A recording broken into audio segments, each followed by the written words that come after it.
기독교를 세상 사람들이 부를 때 여러 의미를 가지고 여러 명칭으로 부르지만 많은 사람들이 기독교를 이렇게 부릅니다. 기독교는 사랑의 종교다라고 부릅니다. 왜 그럴까요?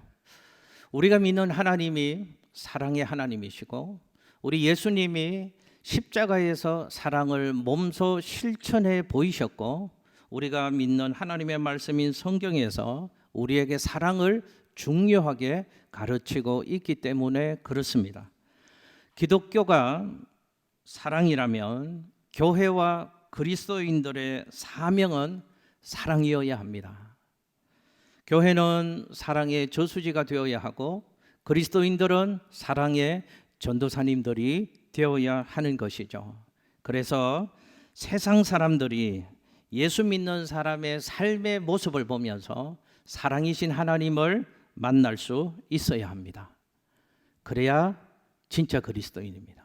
그 교회가 진짜 교회라고 말할 수 있을 것입니다.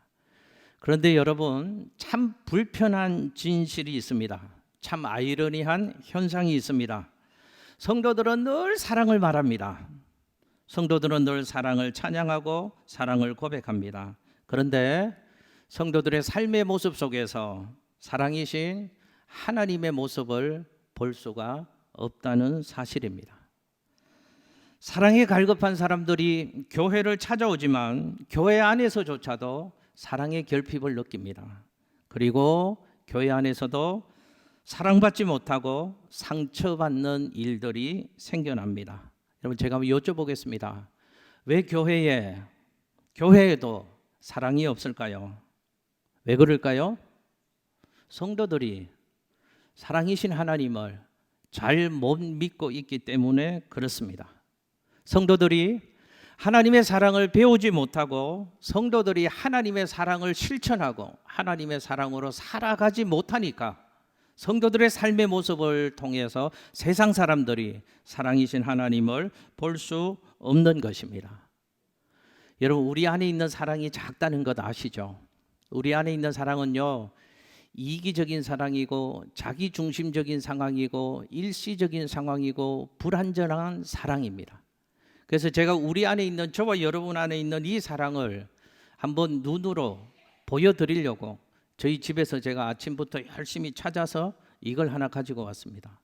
일부 예배 때는 열심히 싱크대에서 찾았다가 그냥 놓고 와서 말로만 했는데 2부 예배 때도 제가 깜빡하고 왔더니 옆에 부목사님이 목사님 그거 챙겨 오셨습니까? 해서 또 깜빡해서 또 가지고 온 귀중한 물건입니다.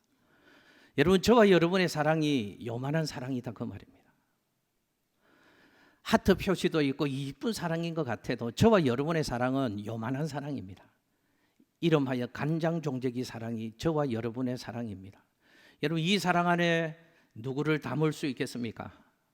이 사랑으로 누구를 품을 수 있겠습니까?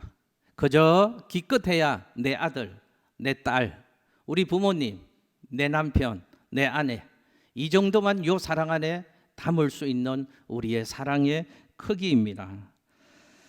그러므로 하나님의 사랑을 우리는 배워야 하는 것입니다. 여러분, 저는 우리 성도님들의 가정과 우리 성도님들이 섬기는 우리 교회가 하나님의 사랑이 가득한 천국 가정, 천국 교회, 천국 공동체 될 수 있었으면 좋겠습니다. 저는 우리 성도님들이 사랑으로 살아가는 그 모습을 세상 사람들이 보면서 세상에서 볼 수 없는 사랑이신 하나님을 우리 교회 안에서 사람들이 볼 수 있었으면 좋겠습니다. 아멘 안 하셨죠?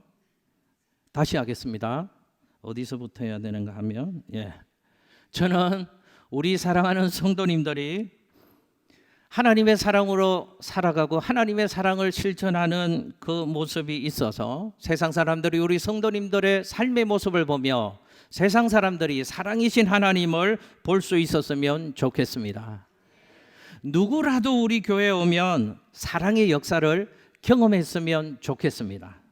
사랑으로 위로받고 사랑으로 치유되고 사랑으로 새 힘을 얻고 여기 와서 사랑을 경험하고 눌려 지내던 사람들이 길을 피는 하나님의 역사, 사랑의 역사가 우리 교회 안에서 날마다 새롭게 일어날 수 있었으면 좋겠습니다. 여러분 신비한 사랑의 체험을 잠시 하시도록 하겠습니다. 여러분 저를 한번 바라봐 주십시오. 조는 분들도 잠깐 깨시고 저를 바라보십시오. 설교 시작한 지 얼마 안 됐습니다. 잠깐 저를 바라보시고요. 주의점이 있습니다. 안 사랑의 눈으로 바라보지 마시고 사랑의 눈으로 저를 잠시만 바라봐 주십시오. 이 정도요. 여러분 신비한 일이 일어납니다. 사랑하면 모든 것이 아름다워 보이거든요. 여러분 사랑의 눈으로 저를 보시면 우리 목사님 같은 분이 없습니다. 우리 목사님처럼 은혜스러운 목사님이 없습니다. 여기는 호응이 좀 있는 것 같은데 저쪽 동네는 없으시거든요. 왜 그런 줄 아십니까? 안 사랑의 눈으로 보니까 그렇습니다. 사랑의 눈으로 보면, 사랑하면 모든 것이 아름다워 보이는 것입니다. 사랑에는 신비한 능력이 있기 때문에 그렇습니다. 사랑하면 모든 것이 아름다워 보이고, 사랑하면 나도 행복하고, 사랑하면 다른 사람도 행복한 삶을 살아갈 수 있게 하는 것이죠. 그래서 우리 모두는 사랑으로 살아야 될 줄로 믿습니다. 사랑으로 살기 위해서는 두 가지를 먼저 기억하셔야 합니다. 하나는 사랑하려면 사랑하며 살리라 작정하셔야 합니다. 누구를 만나도 어떤 상황 속에서도 사랑하며 살리라 작정해야 합니다. 그리고 참 사랑을 배우고 그 사랑을 구하며 살아가야 하는 것입니다. 그래서 우리는 말씀을 통하여 그 사랑을 배우려고 하는 것이죠. 5월 한 달 우리는 사랑에 살다. 가정을 사랑하고 아이를 사랑하고 부모를 사랑하고 교회를 사랑하는 그 사랑을 배우려고 합니다. 성경 전체가 하나님의 사랑을 말씀하고 있지만 성경 가운데 특별히 사랑장이라고 이름을 붙여진 성경의 말씀이 있습니다. 어딜까요? 오늘 본문이 있는 고린도전서 13장의 별명이 사랑장이라는 하나님의 말씀입니다. 그래서 이 고린도전서 13장 말씀을 통하여 하나님의 사랑을 오늘도 배우려고 합니다. 여러분 고린도전서는 고린도 교회를 향하여서 바울이 쓴 편지입니다. 고린도 교회는 어떤 교회였는가? 여러분 성경에 나오는 교회 중에 영적인 은혜와 역사가 가장 강력하게 나타나는 대표적인 교회가 고린도 교회라는 사실을 아십니까? 제가 쉽게 말씀드려 볼게요. 고린도 교인들은 방언 못하는 사람이 없었다 그 말입니다. 고린도 교회는 환상을 못 보는 사람들이 없었다 그 말입니다. 다 예언하는 사람들이었습니다. 막 성령의 역사가 교회 안에 가득하게 왕성하게 일어나는 그 대표적인 교회가 고린도 교회였습니다. 그런데요, 고린도 교회는 또 문제가 가장 많은 교회가 고린도 교회였습니다. 이것도 참 아이러니하죠. 영적인 은혜와 역사가 많이 나타나면 굉장히 믿음이 좋은 사람들이 모여있는 좋은 교회 같은데 문제가 끊이지 않고 일어났다는 것이죠. 그래서 바울은 그 고린도 교회와 성도들을 향하여 그 교회와 성도들 안에 문제가 무엇인가를 진단해주고 그 문제를 치료하기 위해서 처방전을 내려서 편지를 써줍니다. 그게 고린도 전서의 말씀입니다. 그런데 그 처방이 뭔가? 사랑이 처방이라는 것입니다. 너희에게는 사랑이 없어서 이런 일들이 일어나고 있다는 것을 바울이 지금 말씀하고 있는 것이죠. 여러분 1절, 2절, 3절 이 부분에로 나오죠. 너희가 사람의 방언과 천사의 말을 할지라도 사랑이 없으면 소리나는 구리와 울리는 꽹과리와 같다 라고 말씀합니다. 너희가 대단한 믿음을 가진 사람들이고 산을 옮길 만한 놀라운 믿음을 가진 사람들이 모여 있을지라도 사랑이 없으면 아무것도 아니다 라고 주님이 말씀을 하십니다. 너희들에게 있는 모든 것을 힘든 사람들, 가난한 사람들을 위하여 구제함으로 내어주고 또 너희 몸을 불사르게 다른 사람들을 위하여 내어주는 선한 삶을 살아갈지라도 사랑이 없으면 아무 유익이 없다 라고 주님이 말씀을 하십니다. 그러므로 사랑을 사모하며 살라는 것입니다. 자, 그러면 성경이 얘기하는 이 사랑, 참 사랑, 그 사랑은 도대체 어떤 사랑인가? 두 가지를 오늘 좀 살펴보겠습니다. 한번 저 따라서 해보실게요. 오래 참는 것이 사랑이다. 할렐루야. 여러분 참으셔야 합니다. 우리는 참는다고 하면 이런 참음을 생각합니다. 어쩔 수 없이 참는 것, 마지못해 입 꽉 깨물고 참는 것, 이것을 우리는 참는 것이라고 생각을 합니다. 여러분 그럴 때가 많잖아요. 살다 보면 참아야 될 때가 있습니다. 속 터져도 열받아 죽어도 막 분노를 가지고 이를 뿌득뿌득 갈고 씩씩거리면서도 어쩔 수 없어서 견뎌야 될 때가 있죠. 버텨야 될 때가 있습니다. 우리는 그런 것들을 참음의 의미라고 생각을 합니다. 그러나 그런 참음은 소극적인 참음이라고 얘기할 수 있고요. 그 소극적인 참음은 성경이 얘기하는 참음의 의미가 아니라는 것입니다. 성경이 얘기하는 참음은 적극적인 참음을 말합니다. 어떻게 해요? 불평 없이 참는 것을 말합니다. 오히려 기뻐하면서 불평의 그 모든 상황들과 감정들을 소화해내는 것, 그것을 참음이다 라고 성경은 우리에게 말씀하고 있습니다. 이 참음의 의미를 초대교회 교부 크리소스톰이라는 사람이 이렇게 얘기를 했습니다. 화면에 우리 같이 한번 읽어보실게요. 시작. 사람들에게 그릇된 대우를 받거나 무시를 당하고 복수할 힘과 기회가 있음에도 불구하고 복수하지 않고 이를 간과하는 힘이 사랑이다. 여러분 이해가 가시죠? 사랑의 의미가 뭔가? 내 자존심이 여지없이 짓밟히고 무너집니다. 내가 지금 참 이해하기 힘들고 인정하기 힘든데 무시를 당하고 다른 사람에게 업신여김을 당하는 상황입니다. 내 감정을 도저히 억누를 수 없는 그런 상황 가운데 있습니다. 그런데 그 모든 것들을 내가 차분히 소화해내면서 참는 것, 내가 다시 그 사람에게 멋있게 복수할 절호의 찬스가 왔습니다. 그 힘도 내게는 있습니다. 그러나 복수하지 않고 그렇게 똑같이 해대지 않고 오히려 안으로 그것들을 소화시키는 것, 그것이 참는 것이다 라고 성경은 그것이 사랑이다 라고 우리에게 사랑을 가르치고 있습니다. 여러분 갈라디아서 5장 22절 23절 말씀에 보면 이런 말씀이 있습니다.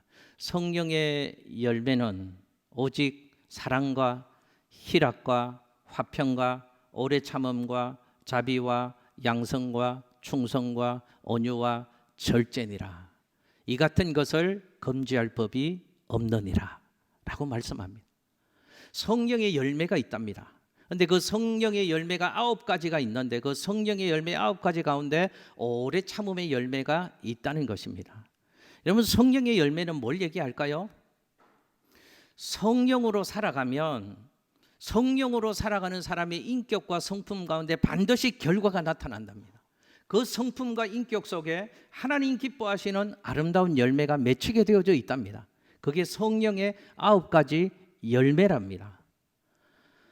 여러분 성령의 9가지 열매가 있는데 그건 성령을 통하여 얻어지는 열매들인데 성령 충만한 사람의 삶과 인격 속에 그런 열매가 맺혀진다는 겁니다. 여러분 성령 충만이 뭔가요? 성령 충만의 본질은 통치와 지배의 개념입니다. 무슨 뜻입니까? 내가 성령의 통치를 받으며 살고 성령의 지배를 받으며 살고 성령의 다스림을 받으며 살아가는 인생 가운데 성령이 기뻐하는 하나님이 기뻐하는 인격과 성품의 열매가 주렁주렁 맺히게 되어져 있다는 것입니다. 여러분 성령 충만하셔야 합니다. 그냥 내 방법으로 살지 말고 내 감정으로 살지 말고 내 뜻대로 살지 말고 성령의 다스림을 받으며 살아야 하는 것이죠. 예수 믿는 사람은 내 주인이 내가 아니고 예수로 바뀐 삶을 사는 사람이니까요. 그게 성령의 통치와 지배와 다스림을 받으면 성령으로 인한 아름다운 열매가 우리 안에 맺혀지는데 그 열매 가운데 하나가 오래 참음의 열매가 우리의 삶 가운데 맺혀진다는 것입니다. 그러므로 이해하셔야 됩니다. 이 오래 참음은 우리 안에 있는 사랑으로 가능한 것이 아니다 하는 겁니다. 성령으로 말미암아 우리 안에 오래 참음의 사랑이 이루어질 수 있는 것입니다. 그래서 로마서 5장 5절 말씀에 이런 말씀이 있습니다. 성령으로 말미암아 하나님의 사랑이 우리 마음에 부음바 됩니다. 성령을 통하여 하나님의 사랑이 우리 안에 부어질 때 가능한 사랑이 오래 참음의 사랑이다 하는 겁니다. 여러분, 이 오래 참음의 사랑은 어떤 사랑인가? 성경에서 하나님이 우리를 어떻게 사랑하시는가를 보여주시는 하나님의 사랑이 오래 참으시는 사랑입니다. 화면에 그 하나님의 사랑을 베드로후서 3장 9절 말씀에서 이렇게 얘기를 합니다. 함께 읽습니다. 시작. 주의 약속은 어떤 이들이 더디다고 생각하는 것 같이 더딘 것이 아니라 오직 주께서는 너희를 대하여 오래 참으사 아무도 멸망하지 아니하고 다 회개하기에 이르기를 원하시느니라. 아멘. 여러분, 하나님이 우리를 대하시는 사랑이 오래 참으시는 사랑으로 우리를 대해 주셨답니다. 하나님이 우리를 사랑하시는데 오래 참아주시는 그 사랑으로 우리를 대해 주시지 않았다면 여기 앉아있는 우리 모두 누구 하나 예외 없이 하나님을 아바 아버지로 부르며 그 하나님을 예배하며 그 하나님을 찬양할 수 있는 사람이 단 한 사람도 없을 것입니다. 하나님이 우리를 오래 참아주시는 그 사랑으로 우리를 사랑해 주셨기 때문에 그런 것입니다. 여러분, 오래 참음의 이 사랑은 우리를 사랑하시는 예수님의 사랑이라고 성경에서 말씀합니다. 화면에 디모데전서 1장 16절의 말씀을 같이 한번 읽겠습니다. 시작. 그러나 내가 긍휼을 입은 까닭은 예수 그리스도께서 내게 먼저 일체 오래 참으심을 보이사 후에 주를 믿어 영생 얻는 자들에게 본이 되게 하려 하심이라. 아멘. 할렐루야.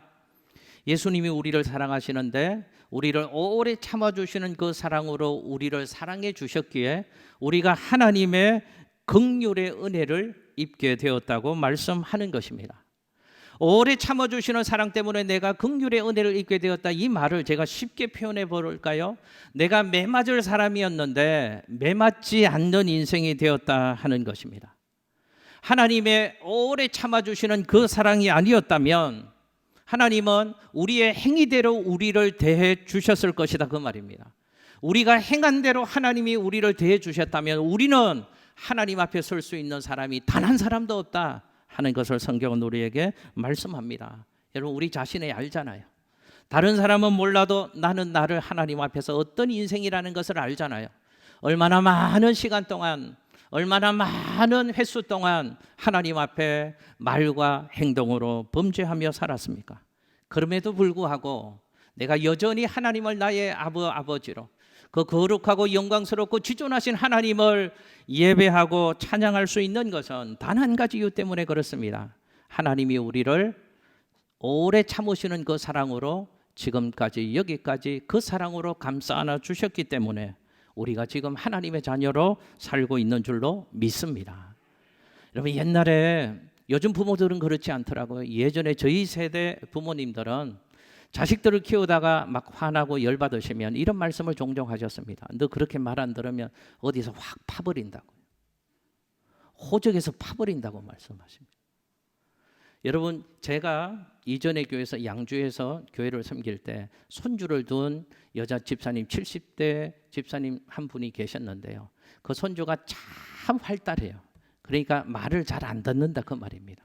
그러니까 수요 예배, 저녁 예배를 오시는데 같이 봉고차를 타시고 제가 운전해서 오는데 차 뒤에서 들리는 소리가 가만히 있으라고 해도 가만히 안 있잖아요. 막 왔다 갔다 하니까 너 그렇게 말 안 들으면, 할머니가 그때가 겨울이었거든요. 눈이 쌓여 있었습니다. 너 말 안 들으면 저 눈 속에 확 파묻어 버린다 이러시더라고요. 그런데도 말 안 들었더라고요. 그런데요, 눈 속에 파묻혀 죽지 않았습니다. 여러분들 중에 진짜로 여러분의 부모님이 여러분 키우실 때 하셨던 말씀대로 호적에서 파버린다면 우리는 호적 안에 있을 사람 단 한 사람도 없다는 거 아시죠? 우리가 여전히 호적 안에 있고 눈 속에 파묻힘을 당하지 않고 여전히 은혜의 삶을 살고 있는 것은 부모님이 우리를 사랑해 주셨기 때문에 그렇습니다. 잘해서 그런 게 아닌가 아시죠? 미운 짓 참 많이 했습니다. 밉지만 사랑해 주시니까요. 어떤 사랑으로요? 오래 참아주시는 그 사랑으로 우리를 사랑해 주셨기 때문에 저와 여러분의 오늘이 있는 것입니다. 여러분, 한번 생각해 보십시오. 살다 보면 참지 못해서 후회하는 경우가 참 많습니다. 어딘지 잘 분별도 못하고요, 그저 욱하면요 나오는 대로 말을 합니다. 나오는 대로 행동을 합니다. 할 말 못할 말 가리지 못하고 내 감정을 따라서 살았던 때가 여러분 한번 생각해 보십시오. 얼마나 많이 있습니까? 참지 못해서 그 욱하며 내뱉었던 그 말 때문에, 참지 못해서 섣부르게 내렸던 그 결단 때문에 후회합니다. 다른 사람에게 상처를 줍니다. 하나님 기뻐하는 삶을 살지 못합니다. 죄를 짓는 인생의 자리에 있었던 때도 있었습니다.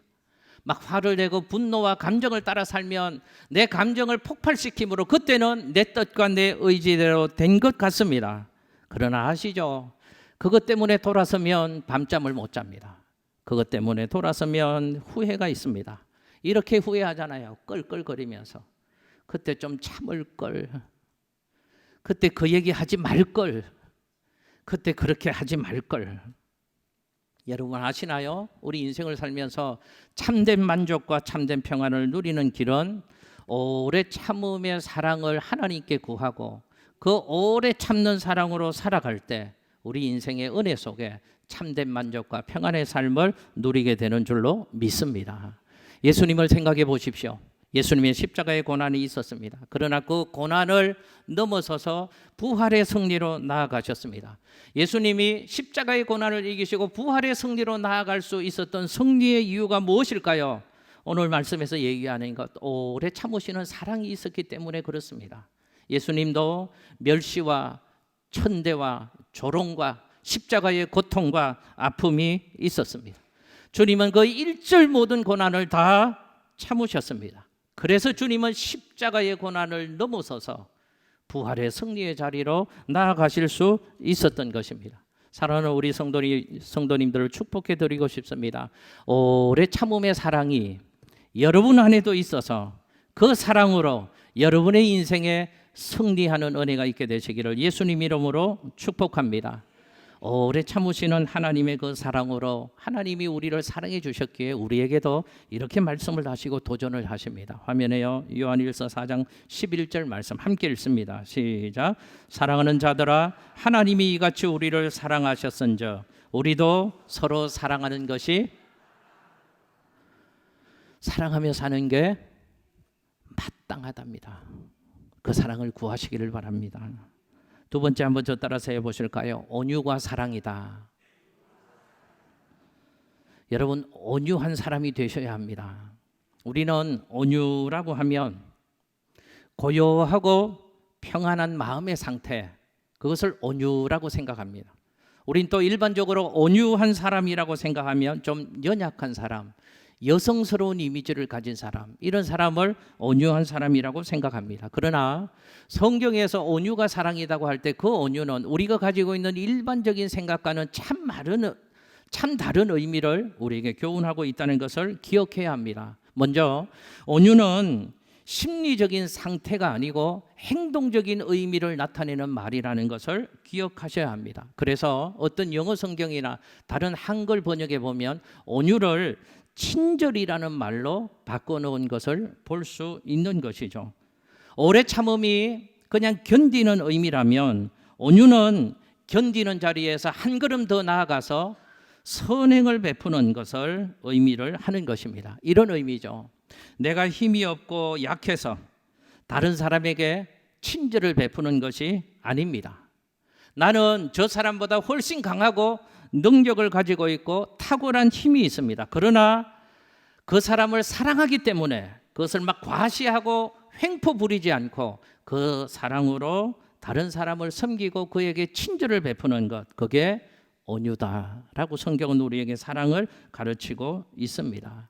그러니까 어떤 사람은 이 온유라는 말을 설명을 할 때요, 야생마가 훈련되지 않은 야생마가 자기 마음대로 펄펄 뛰어놀았는데 훈련사를 만나서 잘 길들여지고 조정되어지는 그 상태가 온유다라고 온유의 의미를 설명을 합니다. 그러니까 온유는 절대로 약함이 아니다 그 말입니다. 약해서 어쩔 수 없어서 온유한 것이 아니고 강한 자의 표현을 성경은 온유다. 그래서 사랑으로 사는 게 저는 멋있는 것 같아요. 예수 믿는 게 이런 의미에서 보면 참 멋있잖아요. 어쩔 수 없어서 이렇게 굽히고 유순한 삶을 사는 것이 아니라 힘이 있다니까요. 내게 능력이 있다니까요. 얼마든지 할 수 있다니까요. 그러나 그것을 누르고 그것으로 다른 사람을 섬기고 선을 베풀어 주는 것, 그게 온유다라고 얘기합니다. 여러분, 이 사랑이 쉬울까요, 어려울까요? 제가 한번 여쭤볼게요. 쉬울까요, 어려울까요? 인정을 안 하시네요. 여러분들의 사랑은 이거라니까요. 이 사랑 어떤 줄 아십니까? 조금만 알면 아는 체를 합니다. 조금만 가지고 있으면 있는 척을 합니다. 내가 아는 것으로, 내가 가지고 있는 것으로 알지 못하는 사람, 가지지 못한 사람을 무시합니다. 그리고 그 사람을 함부로 대합니다. 그런데 온유한 사람은요, 크다니까요. 탁월하다니까요. 능력이 있다니까요. 그런데 그것을 누르고 참으면서 그것으로 다른 사람을 섬기고 돕는 것, 그게 온유다라고 얘기합니다. 저는 우리 교회 성도님들이 온유한 하나님의 사람들 될 수 있으시기를 예수님의 이름으로 축복합니다. 특별히 우리 교회 남자분들이 온유한 하나님의 사람들 될 수 있으시기를 예수님의 이름으로 축복합니다. 집안에서 맨내 짜내 어떤 애 저떤 애 잔소리하고 막 짜증내고 과시하고 좀만 가지고 있으면 약한 사람들 앞에서 막 기부스 놓고 무게 잡고 그러는 사람들 되지 말고요. 교회 안에서도 조금만 있으면 조금만 직분 가지면 막 기부스 놓고 막 이러지 말고요. 그런 데는 좀 온유해야 됩니다. 내게 힘이 있지만 얼마든지 그럴 수 있지만 그런 것들은 다 누르고 내가 가진 그것으로 오히려 하나님 영광 위하여 섬기고 하나님 영광 위하여 하나님 나라 위하여 베푸고 그 일에 힘을 쓰고 진력을 하는 온유한 하나님의 사람들 될 수 있으시기를 예수님의 이름으로 축복합니다. 한번 저 따라서 해보실까요? 온유한 사람이 됩시다. 할렐루야. 제가 일부 예배 이렇게 얘기했더니 그렇게 하라고 하지 않았는데도 옆에 앉으신 남편 보고 여자 집사님이 온유한 사람이 됩시다 이렇게 얘기하더라고요. 옆에도 한번 해보겠습니다. 온유한 사람이 됩시다. 할렐루야. 여러분, 온유한 사람이 되어지면 어떤 일들이 일어나니까 두 가지만 잠깐 생각해 볼까요? 온유한 사람으로 충만할 때 우리 교회는 좋은 교회가 될 수 있는 줄로 믿습니다. 우리 모두 온유해야 됩니다.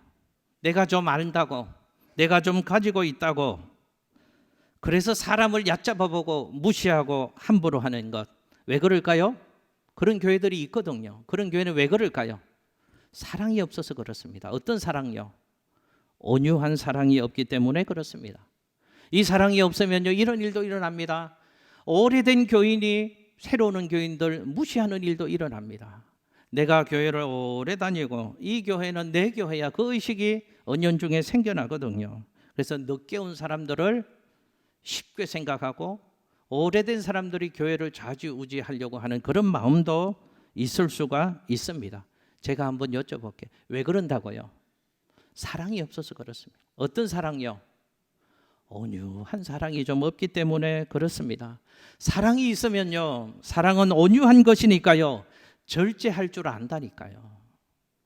억누를 줄 안다니까요. 온유한 사랑으로 서로 사랑의 삶을 살아가면 이 교회는요, 서로를 배려해 줍니다. 서로를 존중하는 교회가 되어집니다. 서로를 섬기는 교회, 그래서 그리스도의 사랑이 충만한 사랑의 공동체가 될 수 있는 줄로 믿습니다. 여러분, 태일림 성가대 찬양대가 있잖아요. 합창 성가대의 묘미가 무엇인 줄 아십니까? 성가대가 좋은 성가대, 중창단이 좋은 중창을 내려면 서로 잘 절제해야 됩니다. 조절해야 됩니다. 강영진 지휘자님 맞죠? 저희 아내가 음악을 전공했거든요. 그 얘기를 늘 하더라고요. 중창을 하는데 성가대에서 튀는 소리는 안 좋은 소리라네요. 맞습니까, 지휘자님? 예, 맞다고 하시니까요. 예, 이런 사람이 있습니다. 나는 소리를 잘 내. 나보다 노래 잘하는 사람 없어. 그래서 뭐 합창을 하면 혼자만 꽥꽥대는 사람이 있잖아요. 혼자만 막 핏대 올려서 혼자만 세게 노래 부르는 사람이 있습니다. 그 사람은 잘한다고 스스로 생각할 수 있을지 모르겠어요. 근데 그 사람 때문에 중창이 깨지는 것 아십니까? 그 사람 때문에 아름다운 화음이 깨어진다는 것을 아시느냐 그 말입니다. 사랑은 온유한 것이니까 절제할 줄 알아야 됩니다. 억누를 줄 알아야 됩니다. 우리 교회가 그런 교회 될 수 있기를 예수님 이름으로 축복합니다. 남은 잘났다고 혼자 소리를 꽥꽥 지르면 그 사람 때문에 교회의 조화로움이 깨지게 되어지는 것입니다. 그래서 모두가 온유한 사람으로 절제하고 배려하고 존중하고 조화를 잘 이뤄가야 하는 것입니다. 하나만 더 저 따라서 해보실게요. 온유한 사랑으로 승리할 수 있습니다. 여러분 화면에 마태복음 11장 29절 말씀을 같이 한번 읽겠습니다. 시작. 나는 마음이 온유하고 겸손하니 나의 멍에를 메고 내게 배우라. 그리하면 너희 마음이 쉼을 얻으리라. 아멘. 자, 예수님이 온유한 자라고 당신을 말씀하십니다. 근데 힘이 없고 약해서 예수님 자신이, 예수님 당신을 온유한 자라고 말씀하시지 않으신다 그 말입니다. 예수님은 하나님의 아들이십니다. 전능하심이 있습니다. 우주의 주인 되신 분이십니다. 불가능이 전혀 없으신 분이십니다. 무한한 힘과 능력을 그분은 가지고 계십니다. 그러나 그 힘과 그 능력을 자신의 육체의 소욕을 따라 마구잡이로 사용하지 않으시고 절제하시고 오래 참음으로 그것을 가지시고 섬기고 친절을 베푸고 또 섬기는 삶을 살아가셨다는 것입니다. 그래서 예수님은 온유함으로 고난을 이기셨던 것입니다. 예수님은 온유함으로 세상을 이기셨고 악을 이기셨고 온유함으로 하나님의 뜻을 이루는 삶을 사실 수 있었던 것입니다. 그 삶을 사셨던 예수님이 우리에게 이렇게 말씀하십니다. 마지막으로 마태복음 5장 5절 말씀을 화면에 같이 한번 읽겠습니다. 시작. 온유한 자는 복이 있나니. 할렐루야. 온유한 자에게 하나님이 복을 주신답니다. 어떤 복을 주신다고요? 그들이 땅을 기업으로 받을 것입니다. 땅을 기업으로 얻는다는 것은 하나님이 그 인생에게 승리를 주신다는 것입니다. 온유한 자가 승리한다고 주님 말씀하십니다. 우리 보기에는 강포한 자가 우선 보기에는 이기는 것 같습니다. 그런데 그게 이기는 게 아니랍니다. 하나님은 뭐라고 말씀하십니까? 온유한 자가 복을 받는답니다. 온유한 자가 승리한답니다. 온유한 자가 하나님의 뜻을 이루는 사람이라고 성경은 우리에게 말씀하고 있습니다. 저는 우리 교회가, 우리 성도님들이 하나님의 사랑을 배워서 하나님의 사랑을 구해서 온유한 하나님의 사람들 될 수 있으시기를 예수님 이름으로 축복합니다.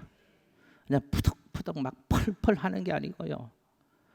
다스리고 조절하고 절제하고 누르고 이것으로 다른 사람을 배려하고 섬기고 세워나가서 사랑이 있는 우리들 때문에 이 공동체가 사랑의 공동체가 되어지고 여러분들이 가는 곳마다 사랑의 아름다운 역사가 여러분들 때문에 나타나게 되시기를 예수님 이름으로 축복합니다. 부모에게 온유한 자식들 되시기를 예수님 이름으로 축복합니다. 자식에게 온유한 부모가 되시기를 예수님 이름으로 축복합니다. 교회에서 온유한 성도가 되시기를 예수님 이름으로 축복합니다. 직장에서 온유한 직원들 되시기를 예수님 이름으로 축복합니다. 기도하겠습니다.